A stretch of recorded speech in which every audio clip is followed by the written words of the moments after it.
नमस्ते दोस्तों, आपके पसंदीदा YouTube चैनल पे आपका बहुत-बहुत स्वागत है। दोस्तों, पिछले हफ्ते का जो वीकली वीडियो था, बहुत ही इन्फॉर्मेटिव था और उसके साथ-साथ जो लेवल्स हमने दिए थे, वही लेवल्स मार्केट में रिस्पेक्ट होते हुए दिखाई दिए। अभी ये जो वीकली वीडियो है, इसमें मैं 2 बहुत इम्पोर्टेंट पॉइंट्स आपके साथ डिस्कस करने वाला हूँ। पहला, पुट कॉल रेशो। पिछले हफ्ते में पुट कॉल रेशो में हमें क्या इंडिकेट किया था और उसकी वजह से हमें क्या बात पता चली, ये मैं पुट कॉल रेशो पीसीआर जो टॉपिक डिस्कस करूंगा उसमें मैं बताने वाला हूं आपको। और जो दूसरा पॉइंट है, एक इंपॉर्टेंट इवेंट है, अगले हफ्ते में बहुत सारे इंपॉर्टेंट इवेंट्स हैं, तो उसमें से एक इवेंट जो है, कुछ डेटा आपको देखने को मिलने वाला है अगले हफ्ते। तो वो डेटा का इम्प्लीकेशंस क्या होता है, ये मैं आपके साथ डिस्कस करने वाला हूं। इसलिए ये जो वीकली वीडियो है वो अंत तक देखना मत भूलिए। दोस्तों, अभी हम चालू करते हैं अपना रेगुलर प्रोसेस और शुरू करते हैं निफ्टी के साथ। दोस्तों, ये रहा निफ्टी का चार्ट। पिछले हफ्ते में भी मैंने ये ट्रेंड लाइन आपको दिखाई थी और वो हम ट्रेंड लाइन के नजदीक आते हुए दिखाई दे रहे हैं। अगर मैं टेक्निकली देखूं तो हो सकता है कि ये जो करेक्शन थर्सडे से चालू हुआ है, ये करेक्शन और थोड़ा बढ़ता हुआ दिखाई दे सकता है।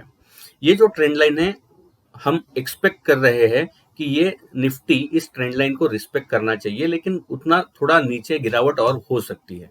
तो टेक्निकली अगर मैं देखता हूं तो एक अहम लेवल जो है वो है 18,500, यानी अगले कैंडल ये ट्रेंड लाइन को रिस्पेक्ट करती है तो वो 18,500 के आसपास निफ्टी को आना पड़ेगा। 18,500 के नीचे अगर हम फिसलते हैं डिसाइसिवली और वहां पे टिके रहते हैं तो ये ट्रेंड लाइन का ब्रेकडाउन होगा और गिरावट बढ़ती हुई हम देखेंगे। लेकिन हमें इसलिए क्या करना पड़ेगा, जो मार्केट आउटलुक डेली है इसकी तरफ रोज ध्यान देना पड़ेगा। जैसे जैसे अगले हफ्ते में फॉर्मेशंस होता जाएगा, वैसे वैसे मार्केट आउटलुक डेली में आपको सब कुछ हम आपको बताते रहेंगे। जो मार्केट आउटलुक डेली रोज सुबह 5:30 बजे के आसपास किरण सर खुद अपलोड करते हैं। ऊपर की तरफ अगर जो मैं देखता हूं तो जो लेवल है वो है 18,800। पिछले हफ्ते में भी यही लेवल दिया था और उसी लेवल के आसपास से निफ्टी में गिरावट और करेक्शन आते हुए हमने देखा। तो इस हफ्ते के लिए भी यानी अगले हफ्ते के लिए भी 18,800 ये अहम लेवल रहेगा। ये हो गया टेक्निकल डिस्कशन। अभी हम चेक करते हैं ऑप्शन चेन डेटा। दोस्तों, अगर हम ऑप्शन चेन डेटा देखते हैं निफ्टी का, अभी ये 15 जून के एक्सपायरी का ऑप्शन चेन डेटा है। और मैं पहले अगर कॉल साइड देखता हूं, कॉल साइड देखिए, कॉल साइड में 18,600 पे करीब करीब 1.5 लाख, 18,700 पे करीब करीब 3 लाख के ऑप्शन कॉन्ट्रैक्ट्स ओपन है। हाईएस्ट ओपन इंटरेस्ट जो दिखाई दे रहा है वो 18,700 पे है और उसके बाद दिखाई दे रहा है 1.5 लाख का वापस 18,800। यानी टेक्निकली अगर मैं देखता हूं तो 18,800 है और ऑप्शन चेन डेटा के हिसाब से देखने को जाए तो 18,700 पे बहुत बड़ा ऑप्शन का बैरियर बनता हुआ दिखाई दे रहा है। इसीलिए दोनों का कॉम्बिनेशन अगर मैं करना चाहता हूं तो 18,700 18,800 ये रेंज रहेगा ऊपर की तरफ, जहां से वापस एक बार बिक वाली अगर हम वहां पे निकलते हैं तो रिव्यू लेना चाहिए एमओडी में चेक करके, और वहां पे वापस एक बार बिक वाली आने की संभावना है। पुट साइड अगर मैं देखता हूं, देखिए पुट साइड 18,500, 95,000। अगर मैं यहाँ पे देखता हूं तो 18,500 और 18,300 ये अहम लेवल बनते हुए दिखाई दे रहे हैं, यानी वापस 18,500 ये अहम लेवल रहेगा। तो यहाँ पे हमें इसी लेवल की तरफ ध्यान देना चाहिए, 18,500 टेक्निकली भी और ऑप्शन चेन डेटा के हिसाब से भी ये अहम लेवल बनता हुआ दिखाई दे रहा है। दोस्तों, अभी बात करते हैं बैंक निफ्टी की। अभी बैंक निफ्टी का चार्ट स्ट्रक्चर देखिए दोस्तों, यहाँ पे जो ट्रेंड लाइन है उसके नीचे हम आए हैं, लेकिन डिसाइसिवली नीचे नहीं आए हैं। और वॉल्यूम की तरफ अगर हम देखेंगे तो वॉल्यूम, लास्ट कैंडल का जो वॉल्यूम है उसमें भी ज्यादा कोई बढ़त देखने को नहीं मिल रही है, यानी थोड़ा इनडिसाइसिव मोड बनता हुआ दिखाई दे रहा है। और अगर हम बैंक निफ्टी का क्लोजिंग देखेंगे फ्राइडे का तो वो करीब करीब 43,989 है, यानी 44,000। ये जो अहम लेवल पिछले हफ्ते में हमने डिस्कस किया था उसके थोड़ा नीचे 10-11 पॉइंट नीचे है, तो ये डिसाइसिव नीचे बंद नहीं हुआ है, ऐसा मेरा मानना है। मैं मानता हूं अभी भी ये जो लेवल है 44,000 का, ये रिस्पेक्ट करना चाहिए। अगर हम इसके नीचे फिसलते हैं तो जो स्ट्रांग सपोर्ट बनता हुआ टेक्निकली दिखाई दे रहा है वो है 43,700। जब तक हम 43,700 के ऊपर है, मैं मानता हूं एक छोटा करेक्शन आके वापस बाउंस बैक मिलने की पूरी पूरी संभावना है। दोस्तों, मैं पिछले 2-3 हफ्ते से ये कह रहा हूं कि अभी भी हमारा व्यू बुलिश है। और हाँ, एक जरूरी बात, पिछले हफ्ते में मैंने 2 वीडियोस की बात की थी और मैं भरोसा रख रहा हूं कि आप लोगों ने वो 2 वीडियोस जिसकी मैंने बात की थी, किरण सर ने जो अपलोड किए थे, एक लाइव सेशन था और एक फाइनेंशियल ईयर 2023-24 कैसा रहेगा, इसके ऊपर जो बात की थी, वो दोनों वीडियोस आपने देखे होंगे। व्यू बुलिश इंटैक्ट है, ये छोटे करेक्शंस है और इन करेक्शंस में जब जब कोई डीप आता है तो खरीदारी करने के मौके हमें ढूंढने चाहिए। दोस्तों, एमओडी में हमने जो पिछले बार बाय सिग्नल दिया था, उसकी वजह से करीब करीब 700 750 पॉइंट का मुनाफा होता हुआ आपको दिखाई दिया है। तो ऐसे हम आपको गाइड करते रहेंगे। बैंक निफ्टी का टेक्निकली अगर चार्ट मतलब टेक्निकली बात करते हैं तो मैंने जैसे कहा 43,700 ये अहम लेवल रहेगा। जब तक हम इसके ऊपर है, वापस एक बाउंस बैक आने की संभावना है। इसके नीचे फिसलते हैं तो और गिरावट बढ़ सकती है, करेक्शन और बढ़ सकता है। अभी देखते हैं बैंक निफ्टी का ऑप्शन चेन डेटा।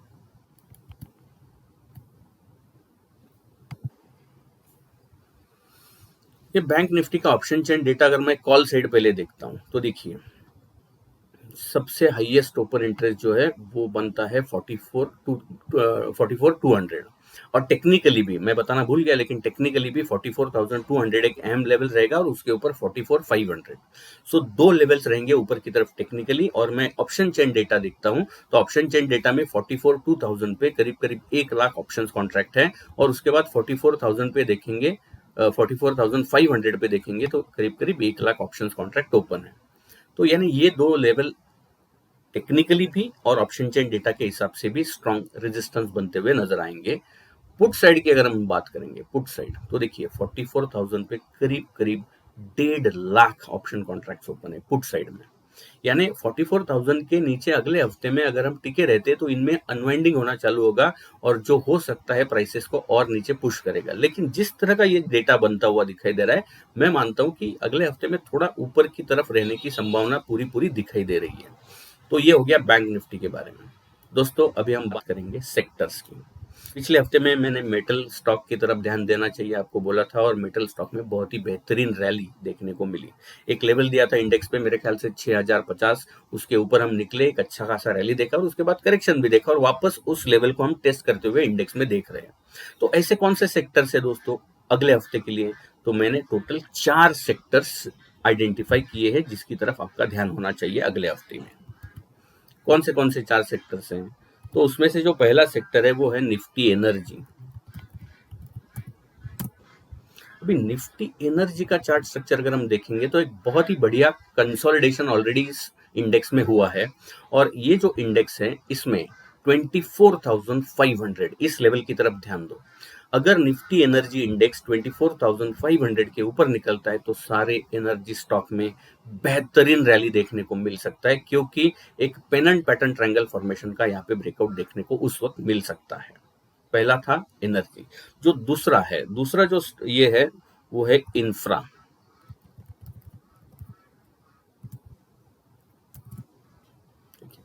अभी निफ्टी इंफ्रा थोड़ा लॉन्ग टर्म चार्ट देखिए दोस्तों, ये बहुत ही बेहतरीन, ये पहला टॉप यहाँ पे बना था, फिर सेम उसी लेवल पे दूसरा टॉप बना था, अभी ब्रेकआउट हुआ, हो सकता है ये करेक्ट करके वापस इसको टेस्ट करे और ऊपर निकले। तो अगर थोड़ा सा लंबे अवधि का हम नजरिया रखते हैं तो इंफ्रा स्टॉक में बहुत ही बेहतरीन रैली आने वाले कुछ महीनों में हमें देखने को मिल सकती है। तो इस लेवल पे आपको ध्यान देना बहुत ही जरूरी है। तीसरा जो सेक्टर है जिसके ऊपर मेरी ध्यान रहेगी वो रहेगा फिन निफ्टी। दोस्तों, फिन निफ्टी का अगर आप चार्ट देखते हैं तो बहुत ही बेहतरीन चार्ट स्ट्रक्चर बनता हुआ दिखाई दे रहा है। ये देखिए फिन निफ्टी का चार्ट, एक अच्छा खासा कंसोलिडेशन फिन निफ्टी में बनता हुआ दिखाई दे रहा है और फिन निफ्टी के लिए अगले हफ्ते में अगर आपको एक लेवल क्रॉस करते हुए दिखाई देता है फिन निफ्टी, और वो जो लेवल है वो है 19,650। यहाँ से करीब करीब 200 पॉइंट, 200 सवा 200 पॉइंट की दूरी पर है वो लेवल। लेकिन अगर इसको ब्रेकआउट देके ऊपर निकलता है तो फिन निफ्टी में बहुत ही बेहतरीन रैली अगले हफ्ते में देखने को मिल सकती है। तो फिन निफ्टी की तरफ ध्यान देना बहुत जरूरी है। और चौथा जो सेक्टर है दोस्तों वो है निफ्टी पीएससी।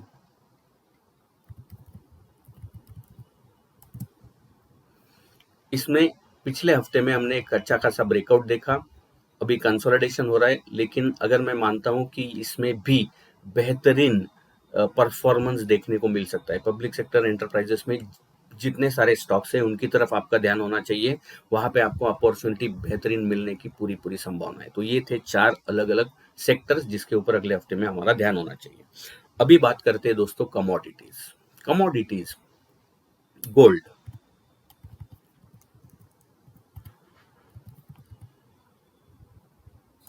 दोस्तों गोल्ड की अगर हम बात करते हैं तो गोल्ड में मैंने पिछले हफ्ते में जो व्यू दिया था वो सटीक उसी तरह से फॉर्मेशन बनता हुआ दिखाई दे रहा। कंसोलिडेशन हो सकता है, मैंने एक रेंज दिया था और वो रेंज अभी भी इंटैक्ट है।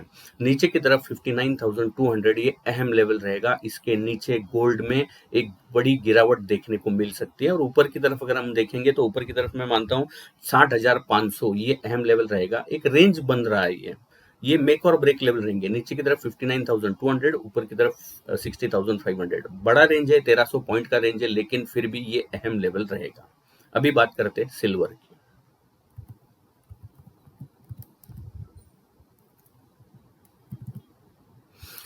सिल्वर में मैं मानता हूं कि जो रेंज है अभी एक अहम लेवल इसमें भी मैं बताना चाहता हूं आपको 73,900। 73,900 जो है वो बहुत अहम लेवल रहेगा। इसके ऊपर सिल्वर में रैली देखने को मिल सकती है।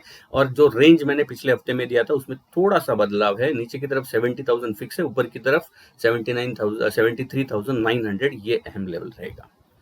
और क्रूड, क्रूड की बात करते हैं दोस्तों तो क्रूड में मैं मानता हूं कि जो रेंज है पिछले कई महीनों से बता रहा हूं वो रेंज अभी भी बरकरार है। नीचे की तरफ 5,600, ऊपर की तरफ 6,200, उसमें कोई बदलाव नहीं है। इसके बीच में ही ऑसिलेट होता हुआ क्रूड हमें दिखाई दे रहा है। दोस्तों अभी बात करते हैं वर्ल्ड इंडाइसेस डाउ जोन्स की।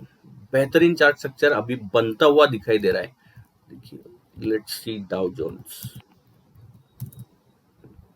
देखो अभी इसमें लास्ट कैंडल का जो क्लोज है वो नहीं दिखाई दे रहा है। लास्ट कैंडल का जो क्लोजिंग है हमें वो है 33,876, 33,876। यानी हम अभी यहाँ से जो लास्ट कैंडल है उससे करीब करीब 43 पॉइंट्स अप फ्राइडे को क्लोज हुए हैं।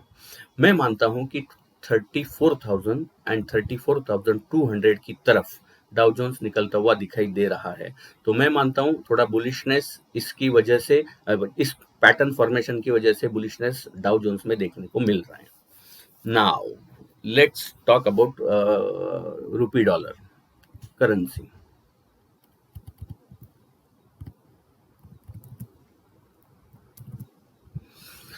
दोस्तों करेंसी की अगर मैं बात करता हूं तो पिछले हफ्ते में जो रेंज दिया था उस रेंज के नीचे खुला और वापस उस रेंज के अंदर आके ऑसिलेट होता हुआ दिखाई दे रहा है, कंसोलिडेट होता हुआ दिखाई दे रहा है। अभी मेरा जो रेंज रहेगा ये रेंज की तरफ आपको ध्यान देना है। अगर रुपी डॉलर 82.3 के नीचे आता है, 82.3, तो रुपया स्ट्रांग होता हुआ दिखाई देगा। और यहाँ से मैं मानता हूं कि अगला जो टारगेट रहेगा वो वापस 82 तक नीचे जा सकता है। सो 82.3 से लेके 82 तक नीचे आता हुआ और स्ट्रेंथ गैदर करता हुआ देख सकता है। ऊपर की तरफ पिछले कई हफ्तों का अगर मैं चार्ट देखता हूं तो देखिए, सॉरी, एक बहुत बड़ा रेंज ऊपर की तरफ स्ट्रॉन्ग रेजिस्टेंस जो है वो 83 रुपीज, 83 रुपीज 10 पैसा ये रेंज है। तो इस रेंज के ऊपर अगर निकलता है तो इसमें बहुत कमजोरी होगी और मैं मानता हूं कि तेजी से रुपया डॉलर बढ़ता हुआ दिखाई देगा, जो हमारे लिए अच्छा नहीं होगा। लेकिन मैं मानता हूं कि जिस तरह से ये फॉर्मेशन है 83 के ऊपर जाना नहीं चाहिए। नीचे की तरफ 82.3 के नीचे फिसलता है तो ताकत बढ़ेगी। Now let's talk about PCR. इस वीडियो के पहले मैंने बोला था कि पुट कॉल रेशो हमें कैसे हेल्प करता है। इसके ऊपर किरण सर का एक वीडियो है, अगर आपने नहीं देखा है तो मैं मानता हूं कि डिस्क्रिप्शन में उसका लिंक दिया हुआ है, जरूर जरूर जाके देखिए पुट कॉल रेशो हमें कैसे हेल्प करता है। इसके लिए मुझे क्या करना होगा, निफ्टी का चार्ट आपको दिखाना होगा। ये देखिए, अभी ये निफ्टी का चार्ट है और मैं आपको दिखाना चाहता हूँ पुट कॉल रेशो। ये पुट कॉल रेशो जो है वो हम हर दिन का 3:30 बजे का क्लोजिंग प्राइस निफ्टी का स्पॉट का और यहाँ पे पुट कॉल रेशो पीसीआर जो है वो मेंटेन करते हैं और उसकी वजह से यहाँ पे ऑटोमेटिकली चार्ट फॉर्म होते रहता है। अभी मैं ये देखिए दोस्तों 7 जून को पुट कॉल रेशो थोड़ा बड़ा करता हूं, 7 जून को पुट कॉल रेशो 1.366 था, राइट। अगर आप वीडियो देखते हो पुट कॉल रेशो का तो आपको पता चलेगा जो रेंज हम बोलते हैं चार्ट पे, ये चार्ट पे हम ये जो ऊपर का रेंज है 1.2 से लेके 1.4 उस लेवल के बहुत नजदीक आए थे, तो वहां पे हम ये समझ सकते हैं कि यहाँ से एक छोटा सा करेक्शन एक्सपेक्ट कर सकते हैं। उसी तरह से अगर मैं 7 जून को यानी 8 जून और 9 जून को क्या हुआ, 7 जून को पुट कॉल रेशो गया था 1.366 तक, 8 जून और 9 जून को देखो हमने करेक्शन आता हुआ देखा। इसलिए पुट कॉल रेशो की तरफ आपका ध्यान होना बहुत बहुत जरूरी होता है। अगर आपको ये शीट चाहिए, आप ये शीट हमसे मांग सकते हो। info@kiranjadhav.com पे मेल करो कि you want put call ratio sheet, PCR sheet, और उसके बाद आप क्या करेंगे, रोज निफ्टी का जो क्लोजिंग प्राइस है वो यहाँ डालेंगे और ये पुट कॉल रेशो यहाँ पे मेंटेन करेंगे, लिखते रहेंगे रोज। कहाँ से डेटा मिलेगा आपको ये लिखने के लिए? तो दोस्तों हमारी जो वेबसाइट है, हमारी वेबसाइट का जो होम पेज है, इस होम पेज में देखिए PCR@330, यहाँ पे आपको जो लेवल जो फिगर दिखाई देता है वो आपको उस शीट में लिखना है और ये शीट मेंटेन करना है और उस ग्राफ को देखना है ताकि आपको एक अंदाजा आए। और लेकिन उसके पहले वो वीडियो देखना बिल्कुल मत भूलिए।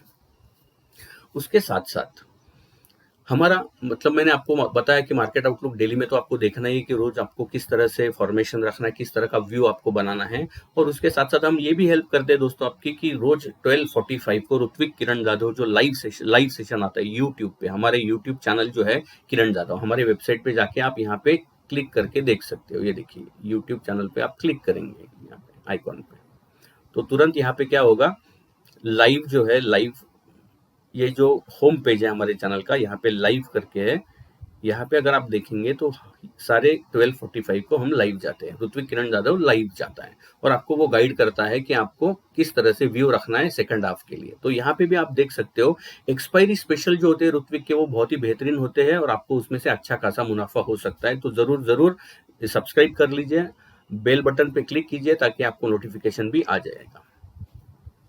सो अभी ये पुट कॉल रेशो के बारे में मैंने बात किया और मैंने आपको चार्ट पे दिखाया कि किस तरह से फॉर्मेशन आता है। दोस्तों अभी बात करते हैं अगले हफ्ते के इवेंट्स कौन से हैं जो स्टॉक मार्केट पर अफेक्ट कर सकते हैं। कौन से इवेंट है? तो बहुत सारे इवेंट्स तो है।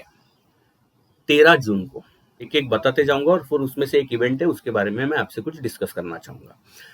13 जून को 2 इंपॉर्टेंट इवेंट्स रहेंगे। पहला, यूनाइटेड किंगडम का यानी ब्रिटेन का अनएम्प्लॉयमेंट रेट क्या है मंथ ऑन मंथ, इसका डेटा आएगा।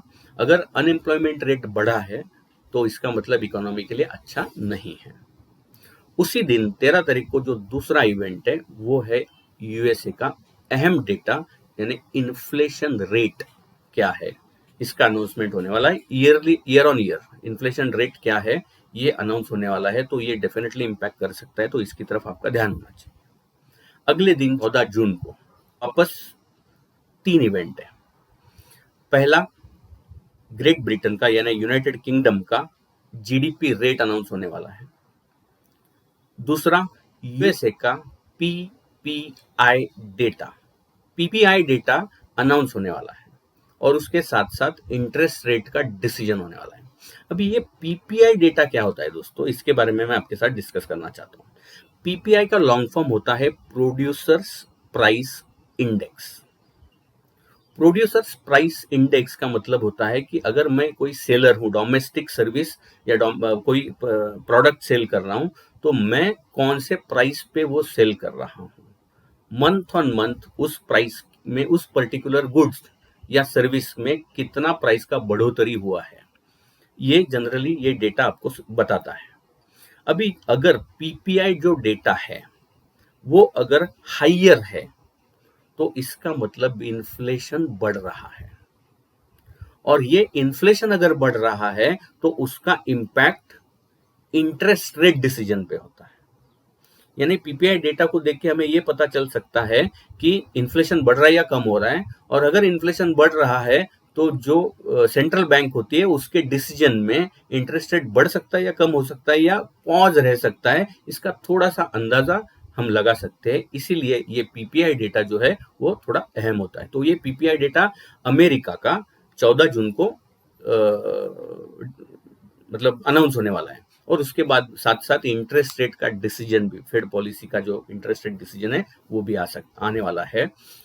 15 जून को चाइना का इंडस्ट्रियल प्रोडक्शन डेटा अनाउंस होने वाला है। इंडस्ट्रियल प्रोडक्शन डेटा के हम उस डेटा से हमें ये पता चलता है कि मंथ ऑन मंथ अगर कोई एक कंपनी का गुड कितना प्रोड्यूस हो रहा था, कितने नंबर में प्रोडक्शन हो रहा था, और एक महीने के बाद कितना प्रोडक्शन हो रहा है। सो ये इंडस्ट्रियल प्रोडक्शन डेटा जो है वो भी हमें थोड़ा इम्पैक्ट करता है इकोनॉमी पे, तो उसकी तरफ आपका ध्यान होना चाहिए। एंड फाइनली 15 जून को यूएसए का रिटेल सेल्स डेटा अनाउंस होने वाला है, जो जिसका इम्पैक्ट मीडियम इम्पैक्ट होता है इकोनॉमी के ऊपर, and finally it is reflected in the stock market.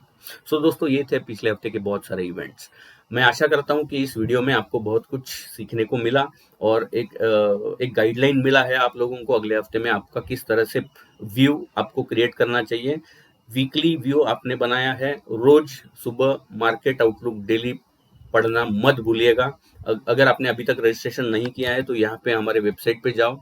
Website पे जाने के बाद यहाँ पे free registration for market outlook daily, यहाँ पे क्लिक करो। इसका कोई चार्ज नहीं है, क्लिक करो, रजिस्ट्रेशन करो, और फिर आप रोज सुबह आके हमारा व्यू देख सकते हो। एंड फाइनली 12:45 को लाइव जाके चेक करो कि अगले सेकंड हाफ के लिए किस तरह से हमें अपना व्यू रखना है।